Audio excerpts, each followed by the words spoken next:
everybody. Thank you very much for tuning in tonight to Hot House Global. The collective project is created and produced by a team of people who have come together to provide cultural programming and a resource for social justice activism. Our team is me, Marguerite Horberg, David Offenberg, Edward Wilkerson Jr., Jonathan Woods, Dushan Mosley, Luis Che, John, Bea Cabrera, and Vedran Risibegovic. Our collective is volunteering to present this work so that money can be raised to support musicians adversely affected during this health and economic crisis.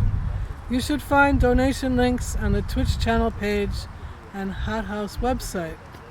Please contribute to the performers and to Hot House so that we may sustain the project through donations and community support and not impose any barriers to participation.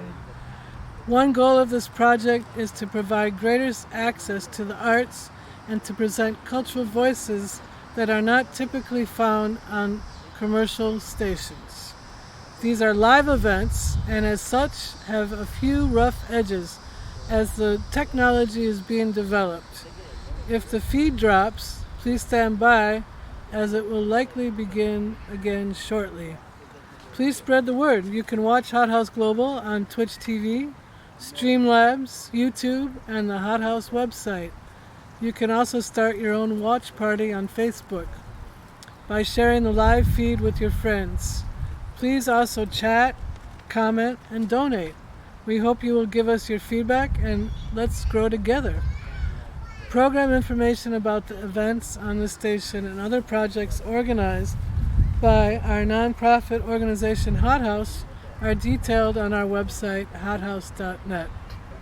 If you would like to host or curate a program, kindly drop us a line at hothouse3.0@gmail.com. Thank you for being the most important part of Hot House Global. Please sit back, enjoy the show, and we should start the stream very shortly. Thank you.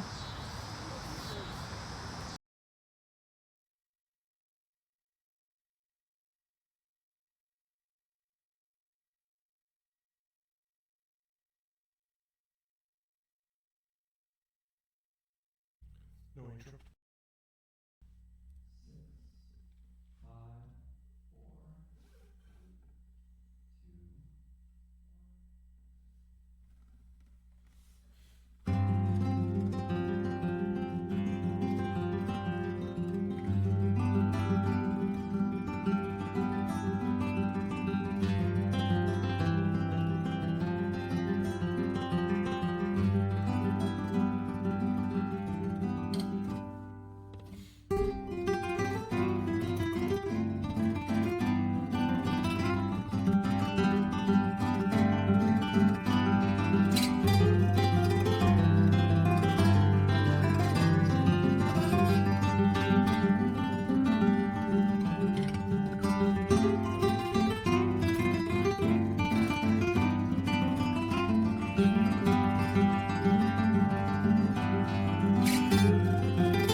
everybody.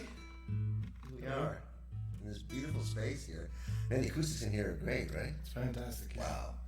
This is the second floor of the Piano Forte planet establishment. It's beautiful here. It's wonderful. Really, really beautiful. They have pianos on the first floor, this place on the second floor, and then more pianos upstairs, I think. Fancy, pretty. There's some no player pianos here, and no DX7s or anything like that. They're real pianos. We're talking pianos. Yep. No lacquered hammers in this place. We're talking a piano. Right. Bill Evans would go crazy in this place. Oh, yeah. Right? Yeah. Actually, my friend Reggie Thomas, professor of jazz and piano at NIU, with Bobby Broom, played, I think he was in the same space. And what a fantastic musicians. Bobby is such a great player, and Reggie, of course, is fantastic. And I'm not remembering who played bass, but also it was just a great performance and great sound. Just something like, if records could sound that good, Yeah. So we're very excited to be here. Absolutely. Chicago. So, last gig we did was, I think, March 15th, right? Yeah, in Madison. In Madison, where we normally either have two shows in one night, completely packed. And I remember it was a day, like 1 or 2 days before, everything shut down, like overnight.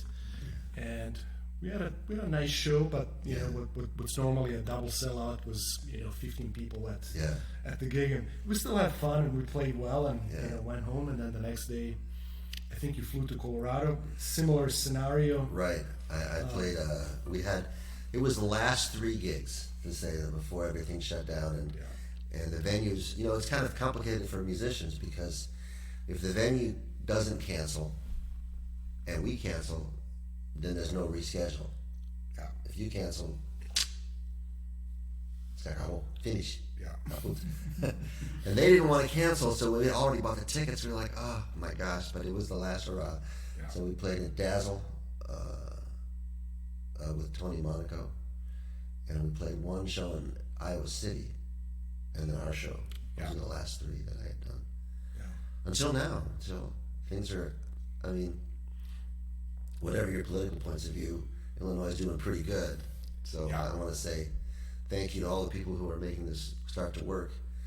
And I did a beautiful show last night. We live streamed the Jazz Up Glen Ellen Festival. We had 5,000-6,000 attendees, if you will. A live stream. We played to an empty room, but it felt empty. Yeah.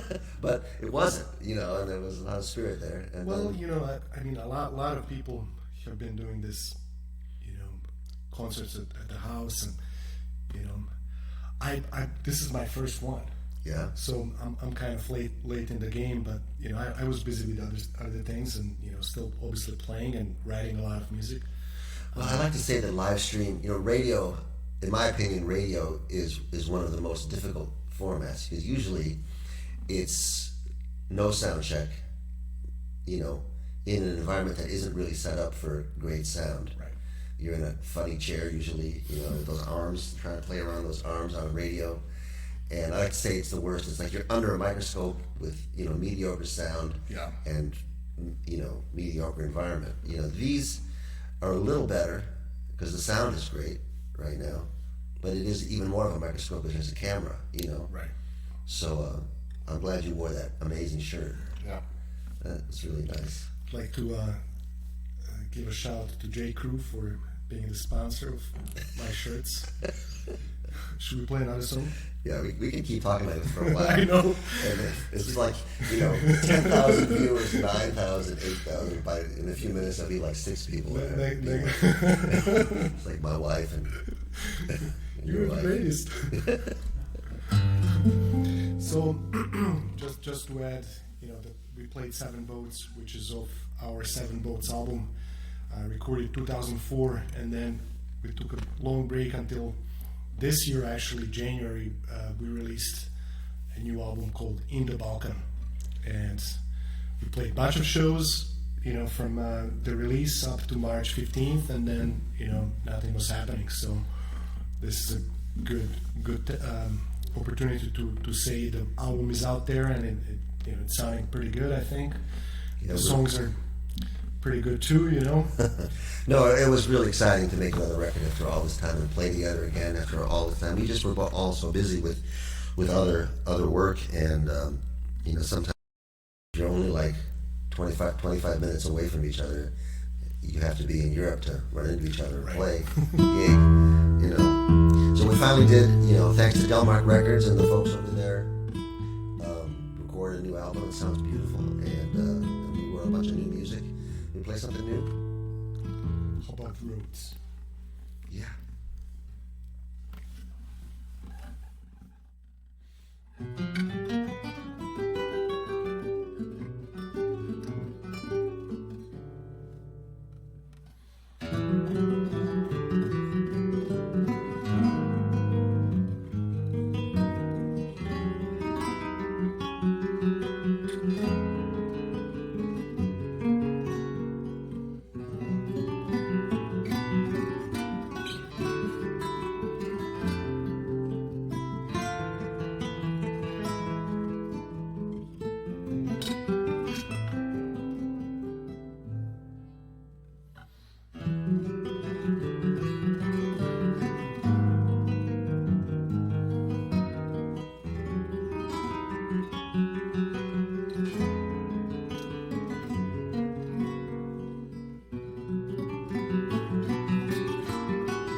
how is the chat feed?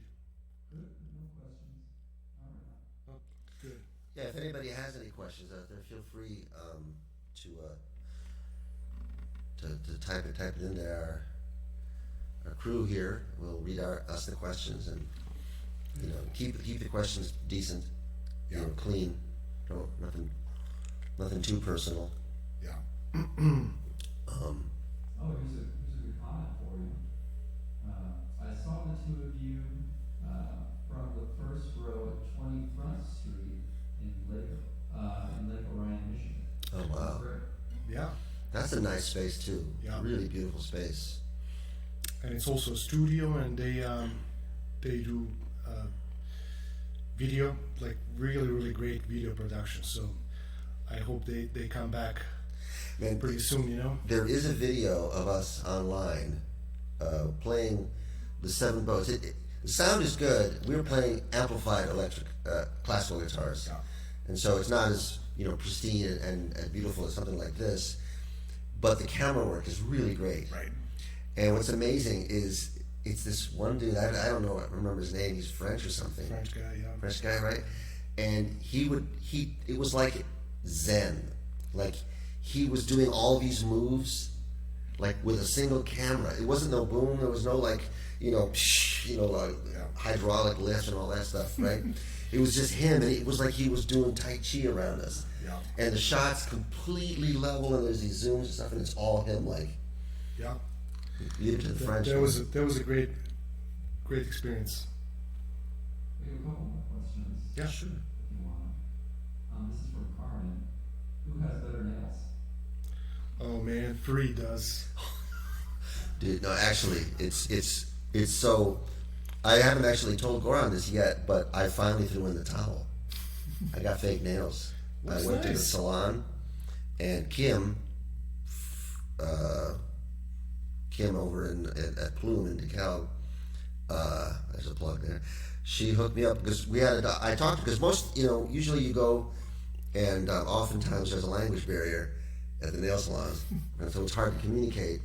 But Kim was really nice, and I was able to explain that I needed them to be really thin compared to fashion nails, right, and short, and she was able to do a good job. But historically, I have horrible nails, and I only realized recently the reason I was so frantic about finding the right guitar for me was to try to compensate for nails. Because electric guitars, I have a few guitars, and I play them. I'm really happy. I don't really run around buying guitars. With classical guitars, it's been a little insane, right? You've seen every time you see me, I got a new guitar, right? Yeah. And I realized after I got these fake nails that, dang, I've been like trying to find an instrument that would like hide my bad nails in a way. Yeah. And if my nails were good one week and bad the next, then maybe I had to switch guitars to a different, you know what I mean? It was like, it was driving me crazy, and all of a sudden I got these, and it's been kind of a game changer. Goran, on the other hand, when was the last time you broke a nail? 82. Seriously. Yeah. I got another one for you if you want. Please. Do you rehearse much before the show, or do you just fall in place when you get back together? Well, in this case, we just kind of fall into place. But this year, beginning of the year was very busy for us. We had a residency at the NAMM show with our friends from Lion and Healy, who also make our guitars and amps. That was a great experience. Then we were in Colorado for a bunch of shows, and so we played a lot of shows just before March 15th, and this is where we got the most practicing and writing and that trying out new things. And I think we also played a bunch of shows before recording the album. Yeah.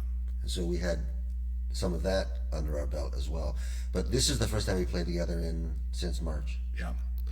And I hope it sounds decent out there. Of course, it would be nice to get some more rehearsals done, but this is kind of like a good rehearsal for us now. Yeah, I would say that we probably spent maybe a half an hour just running over just a few things to refresh our memory and dust off the cobwebs. But things, I think the question is right. Things do kind of just fall into place Yeah. once you forget that you don't know it anymore. Right. and plus when you're on the road and being in the zone, it's really easy. I mean, I catch myself like I'm practicing for like a couple hours before a show, knowing that it's going to be a long show, and it's that mindset of like, it's a good addiction, that you have when you're touring and playing every day. I'm like, I even write a lot of music on the road, and that's been our case. And I think it's interesting because being off of the road has been just a kind of a mind messer, because our usual, I think most musicians, but certainly musicians who are on the road a lot, I go home, I don't take the guitar out very much when I go home. I just want to be with my family, and I don't really do music. And the kids go, oh yeah, look, Daddy's got YouTube videos, and he's got people actually listen to him, and but I don't bring that home as much. But with this pandemic, all of a sudden I'm home, I'm home pretty regularly, but now I'm home like for a long time, and all of a sudden I said, what am I going to practice? I got to practice. And I said, Dad, what do you mean you got to practice? Yeah. Because I practice on the road, and I write music on the road to come home, and I can be home, And so we had to come up with a whole new math for our home equation, where I had a little room in the where I could play music and teach lessons. And kids, you got to keep it down over there. I'm trying to whatever, and it was real interesting. And it's been to actually be creative around the family is kind of a different thing for me, and with music. So it's been interesting. Beautiful. Do you have time for one more? Sure. Yeah. So second question from Daniel. What is your main inspiration in life? Main inspiration in life. Related to music, probably, right? I think so. I mean, I'm a performer and a composer, and I have fun figuring out both in different ways. When you're performing, you gain a lot of experience playing in front of the people. So a lot of this music that you're writing starts to craft itself when not in obviously in the living room where you're writing it, but it starts to have a life of its own when you're playing it in front of live audience, and you start realizing what works, what doesn't, what you can tweak and stuff like that. So my biggest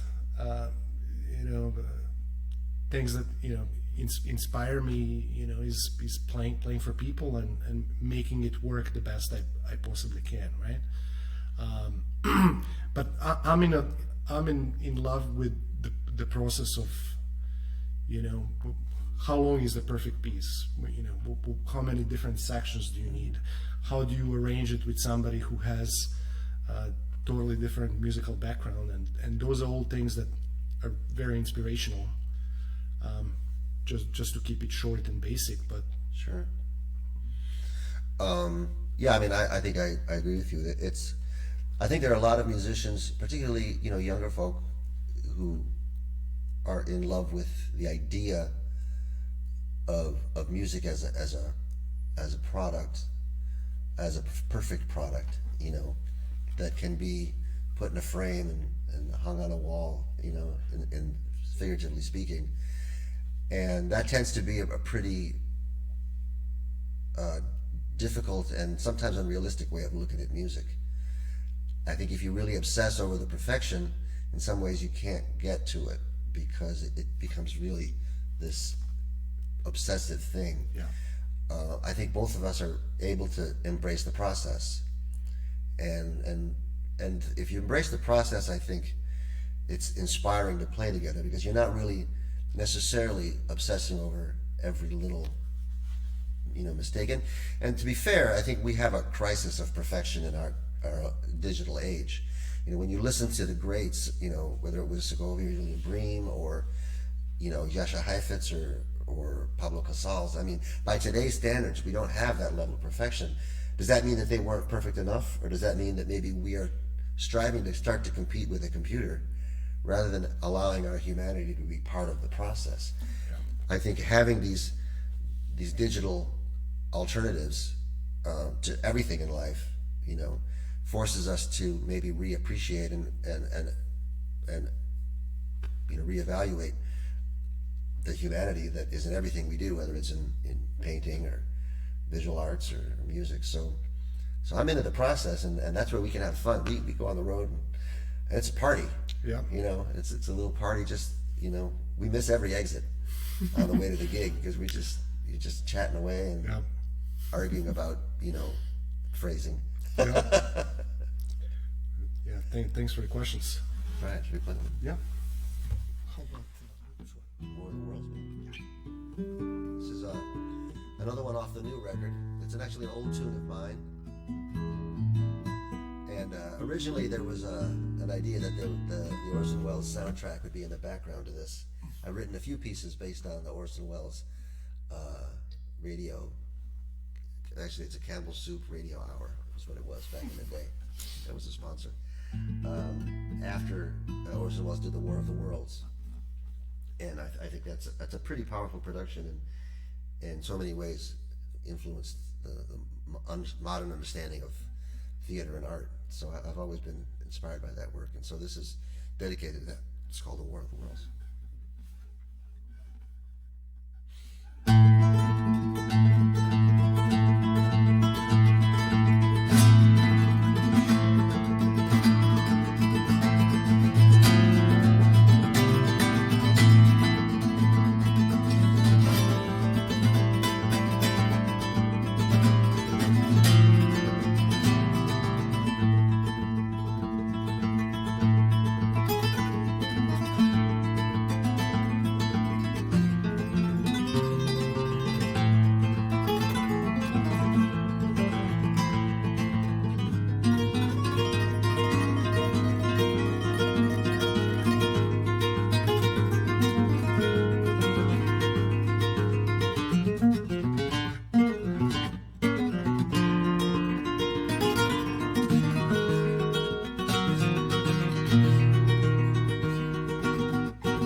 new album, In No Balkan, on Delmark Records.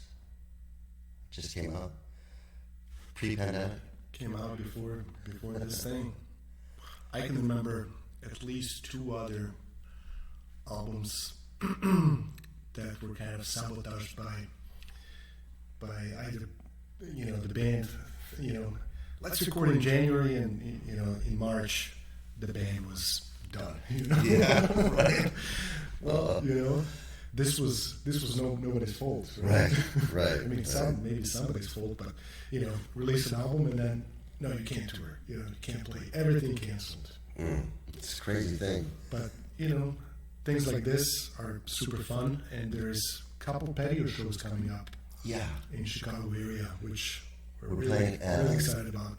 Where's that? Hey Nani? Right? Hey Nani, Arlington Heights, and one more gig that maybe I shouldn't announce it now because it will be announced next week. But the environment will be great. Playing in a patio in the summertime in Chicago, and I think people are really excited to come out and be an open door environment. Yeah.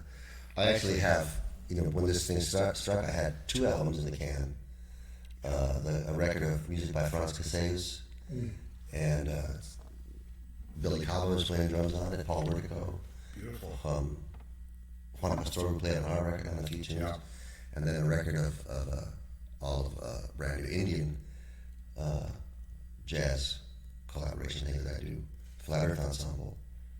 So 2 records are kind of sitting, waiting, and it's been interesting because I've actually done a bunch of videos at home. I've got my home studio working pretty good now. I've been doing a lot of recording sessions. You hooked me up with that program, which was pretty good for meetings, but it's really good for recording sessions. Right. I think it's called Source Connect or something, and Source Nexus, and been doing a lot of sessions, recording sessions, and working on production, a little home studio. And that's been, so many things that, the old dogs were playing gigs and we didn't really have to learn the new tricks, but now, I got a lot of new tricks. I'm learning. It's been fun. For me, I wasn't doing that much video recording, but I finally figured out how to use at least a little bit notation system, and that was something that always postponed for years and years, and people always, over the years, do you have the sheet music for this? And I just never got around, and whatever it was written in the past, either it was you wrote it or somebody else wrote it out for me, and I was always like, I'll just do it next time.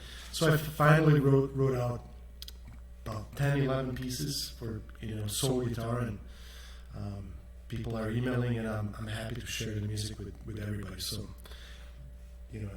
That turned out nice for me. So very cool. Yeah, there's so much to learn out there, and it's exciting to. I mean, to be honest, I think it's important to be a musician when you're working in music.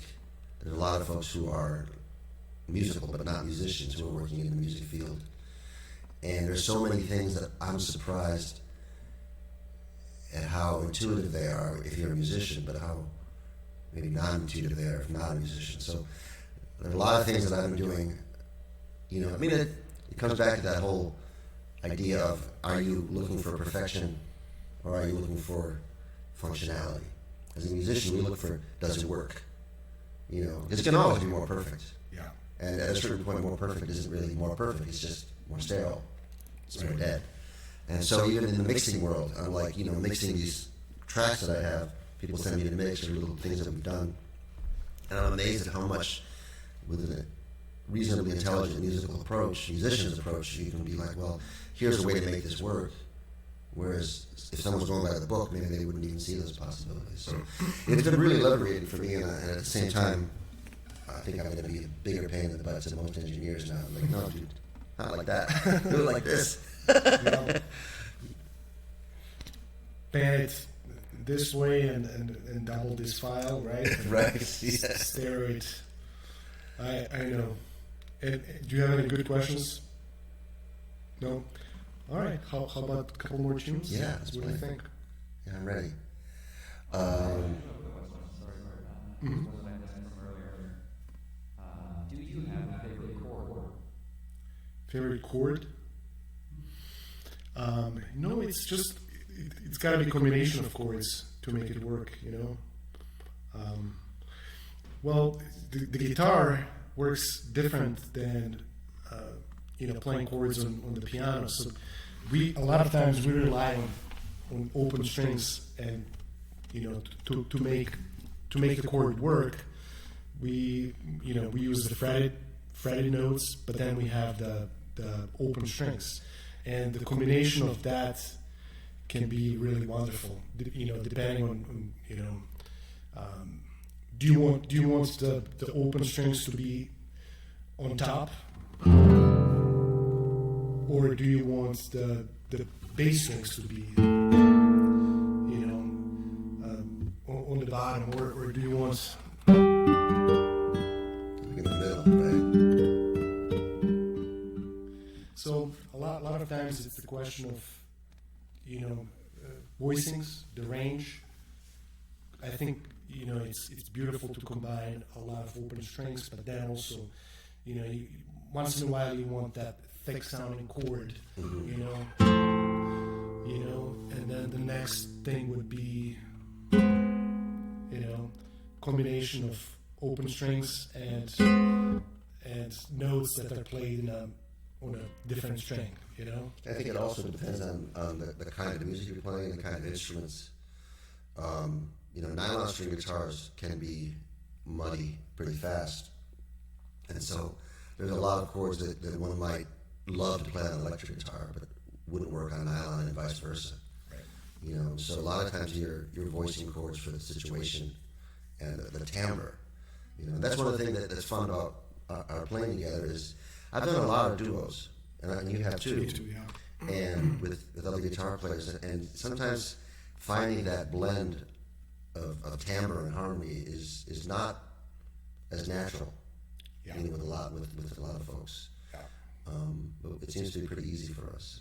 I always am surprised that we have a good blend. Right.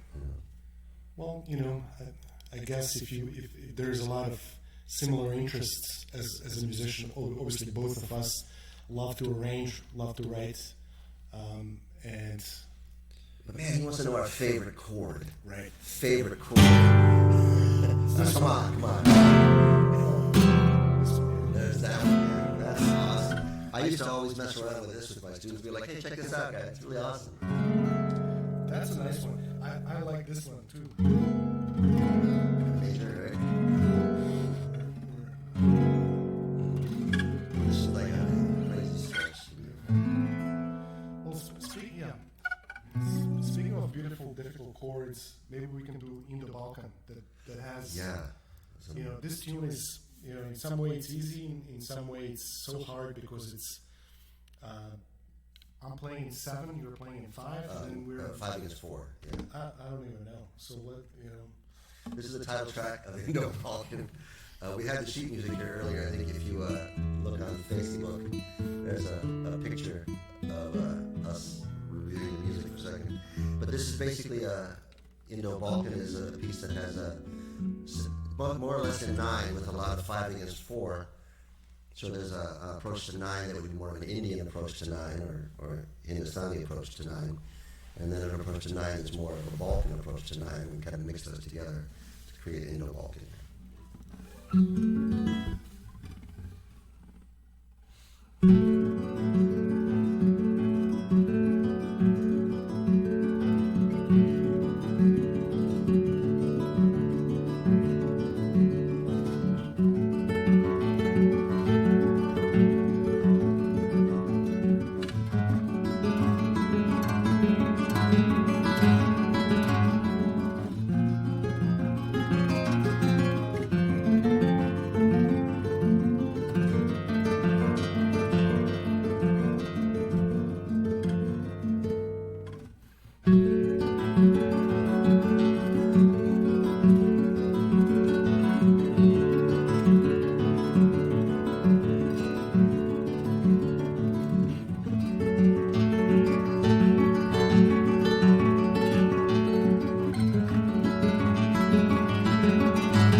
It's a hard one.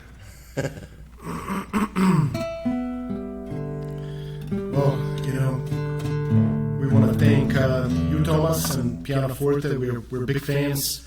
I think we were neighbors at 900 North for quite a few years, and I always stop by and I appreciate your business and how you structure your life as a businessman. You have a studio here and beautiful shop, and you guys present concerts, which you could be doing something else in your life, and you chose this. So thank you for that. And the sound guy, Jeremy, thanks so much, man. Jeremy, you're doing fantastic, man. It's great to meet you and great to work with you. This is not the end. I'm just a long list of who I want to thank. So we'll thank people later. Do you have any questions there? Do you see some stuff? One last question, Mm-hmm. which is a good one. It's from Daniel. In your opinion, does music have a spiritual meaning? This is I defer to you. Yeah. Well, I think it depends on how you define spiritual. I think music certainly has had a religious history. Some of the greatest music, of course, of Bach and so many others was born and bred in the church. Of course, the Sufi music that's so amazing is born and bred out of the Islamic faith, and there's so much music from all kinds of spiritual traditions. A lot of the Haitian music that I'm playing comes from Santeria and some of those African traditions that came over to the Caribbean. So certainly in that sense, music has a spiritual connection. In a more philosophical sense, I think there is music that inspires all kinds of emotions, and I think it's important to embrace the music that is earthy, and the music that is intellectual, and the music that is heartfelt, and the music that is maybe in that sense that I'm thinking of spiritual, in that it's maybe more of the spirit, literally, And I hesitate to want to get religious about it. I'm not particularly religious, though I do think of myself as very interested in spirituality, if you will. So yeah, I think music has a definite spiritual connection. I think the power of music is underestimated, and I think maybe that's a more meaningful way of saying it. I know my mother, before she passed, the medical professionals couldn't get her to move, couldn't get her to exercise, and as she was laying there and slowly getting ready to go, her body was shutting down. And at a certain point, we got the kids together, and we had a tuba, and a violin, and a guitar, and a drum, and we started playing Chardas, which was one of my mom's favorite melodies. Yeah. Right? And I'll be damned if her legs didn't start da da da da da da da da. And this is someone who was not quite all there at this point. And all of a sudden, what would have happened if she'd had music, every day, live music, not just, because live music, we don't just hear it with our ears, Evelyn Glennie, the great percussionist, is essentially deaf, and she plays at the highest virtuosic level, and so musically, and she hears through her feet. So we know that music affects the whole body. And my little daughter, going from my mother, 85 before she passed, to my little daughter who's 10 months, and at night, when she was even 3 or 4 or 5 months old, I would sing.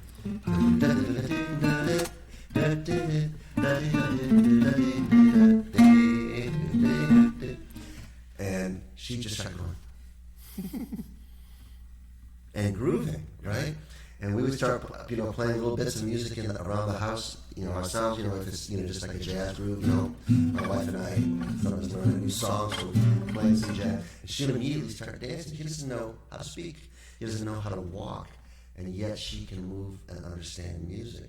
To me, that means the music is fundamental to us. What culture, doesn't have music?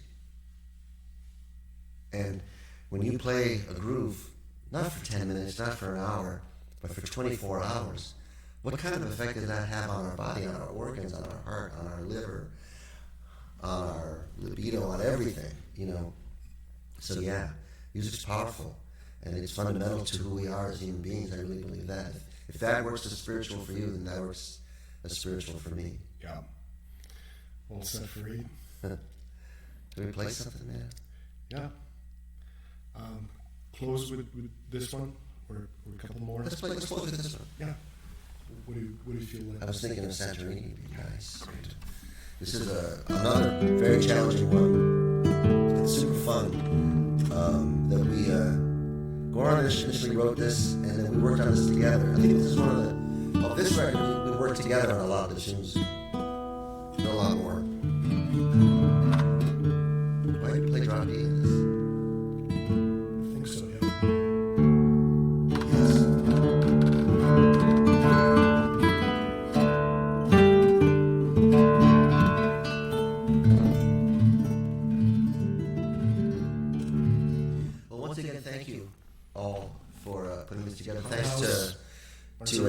And Margaret Horberg and Luis. I'm trying to black on Luis's last name right now.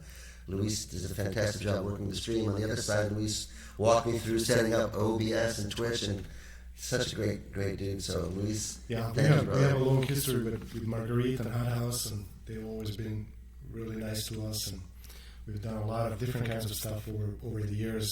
So there is a donation button, I think. People who watch this were, fans, friends.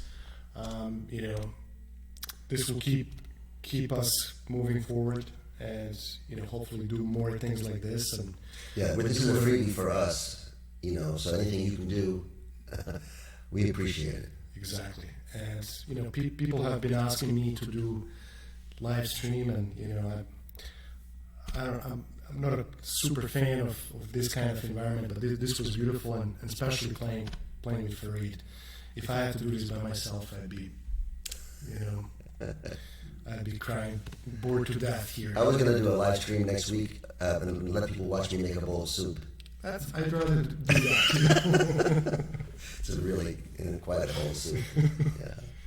Good. All right, here we go. This is a Santorini.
all so much for tuning in.